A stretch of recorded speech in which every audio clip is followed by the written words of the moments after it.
ભાગ્ય સૌભાગ્ય શ્રી યમુને જુદેઈ પદનો અર્થ. શ્રી ઠાકોરજીના ચોથા સ્વામિનીજી પુષ્ટિ સ્વરૂપા શ્રી યમુનાજીનું પૂજન હોતું નથી, કારણ કે પુષ્ટિ માર્ગમાં પૂજા નથી, સેવા છે. પુષ્ટિ ભક્તો શ્રી યમુનાજીની સેવા કરે, પૂજા ન કરે. શ્રી યમુનાજી એકલા પણ સેવાતા નથી.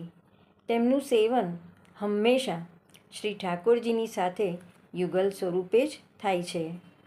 એકલા શ્રી યમુનાજીની સેવા થતી નથી. પુષ્ટિ સ્વરૂપા શ્રી યમુનાજીને જાણીને પુષ્ટિ જીવોએ તેમના જ કથા, કીર્તન, સ્મરણ અને સેવા કરવી જોઈએ.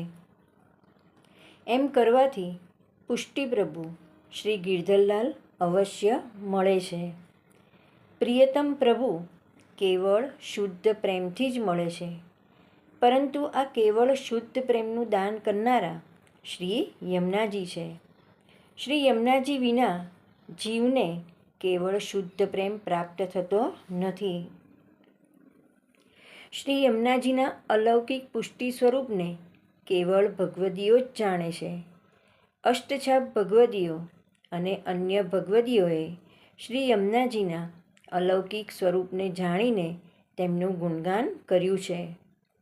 ભગવદીઓ શ્રી યમુનાજીના અલૌકિક સ્વરૂપને જાણીને તેમનામાં ચિત્ત પરોવીને તેમને ભજે છે.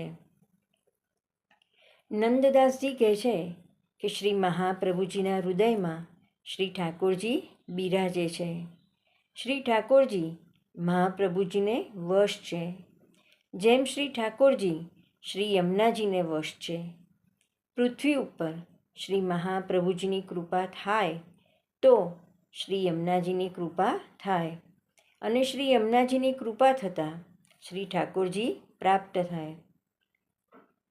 નંદદાસજી કહે છે કે બધું છોડીને શ્રી ઠાકોરજીના ચોથા સ્વામિનીજી એવા પુષ્ટિ યમુનાજીનું સેવન કરો. એમ કરવાથી શ્રી યમુનાજી એ ભક્તને સદા વશ રહેશે.